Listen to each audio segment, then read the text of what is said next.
Kapan Ustaz mengenai rambut Rasul sallallahu alaihi wasallam yang sedang viral saat ini? Sekarang rambutnya lagi diapain sekarang? Saya ingin tahu. Apa di orang pada ngantri ngapain gitu enggak? Hah? Sekarang apa? Apa dimasukkan ke air dibagi-bagi gitu? Jadi kita tahu bahwasanya boleh mencari berkah dari rambut Rasul ya. Sallallahu alaihi wasallam. Rasulullah SAW tubuhnya seluruhnya berkah. Keringatnya berkah, baju bekas yang dia pakai berkah karena sudah mengenai tubuhnya dan keringatnya. Ludahnya berkah. Kalau Nabi buang ludah, para sahabat berlomba-lomba mengambil ludahnya ya. Sebagian tatkala perjanjian Hudaybiyah itu ya. Kemudian Nabi SAW waktu haji Rasulullah SAW cukur rambut, Rasulullah bagi-bagi ya. Menunjukkan seluruh anggota tubuh Nabi berkah. Kalau rambutnya masih ada, tidak apa-apa kita berusaha menciumnya, kita berusaha mungkin minum air dari yang direndam oleh rambut tersebut. Tapi jadi masalah, apakah rambutnya masih ada? Nah, untuk bisa tahu itu rambut Nabi atau tidak, asalnya itu bukan rambut Nabi. Hukum asal apa?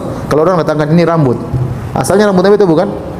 Asalnya bukan, karena rambut ini masih banyak kemungkinan manusia ada miliaran.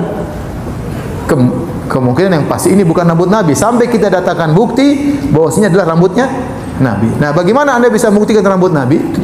Mau tidak mau harus dengan sanad. Siapa yang bawa rambut ini?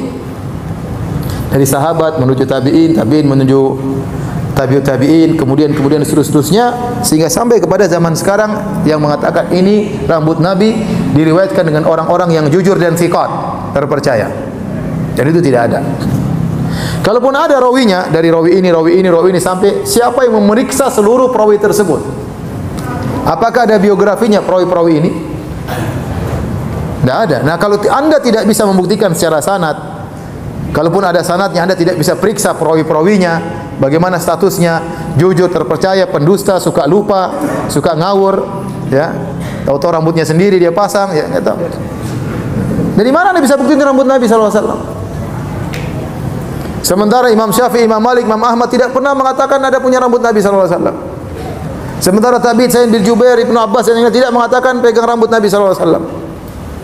Kemudian tahun 2019 di Indonesia ngaku pegang rambut apa? Nabi. Ya dapat dari mana? Oh, dari si fulan. Apakah mudah dia lepaskan gitu aja rambut Nabi? Dapat di Turki. Apakah mudah orang Turki kasih rambut Nabi sama ente misalnya? Bagaimana proses penerimanya? Siapa orang itu? Terlalu banyak pertanyaan. Berarti hukum asal itu rambut bukan rambut Nabi, kecuali ada dalil yang menunjukkan itu rambut Nabi. Nah, kalau hukum asal itu bukan rambut Nabi, maka hukum asal tidak boleh bertabaruk dengan rambut orang. Enggak boleh. Sampai ada dalil bahwasanya itu benar-benar rambut Nabi.